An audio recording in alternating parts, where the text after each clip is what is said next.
Everyone, आज मी केला healthy असा बनाना शेक। त्याआधी मॉर्निंगची सुरुवात अगदी एक्सरसाइजपासून केली। एक्सरसाइजमध्ये थोडं स्ट्रेचिंग केली, वॉर्मअप केला आणि अशी माझ्या दिवसाची सुरुवात झाली। त्यानंतर लगेच वार्म वॉटर घेतला।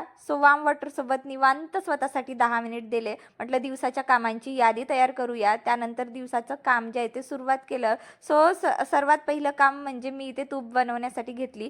साय छान मस्त हलवून घेतली आणि 15 मिनिट झाकून ठेवून दिली। त्यानंतर लगेच इथे मी हेल्दी असा मस्त बनाना शेक बनवून घेत आहे, कारण मला वेट गेन करायचा आहे। त्यासोबतच इथे मी 2 बनाना घेतले, अक्रोड घेतले, काजू घेतला, बदाम घेतला, त्यानंतर मखाना घेतला, अर्धा चमच साखर घातली आणि यामध्ये 1 चमच पीनट बटर घातला। 1 ग्लास दूध घालून छान मिक्सरमधून बारीक करून घेतलं। तेवढ्यात लोणी तयार केलेली होती, लोणी कडवायला ठेवली आणि इथे मी माझं ज्यूस एन्जॉय करते। सोबतच तूपसुद्धा मस्तपैकी झालेला होता। चलो मग भेटूया पुढच्या व्लॉगमध्ये। बाय।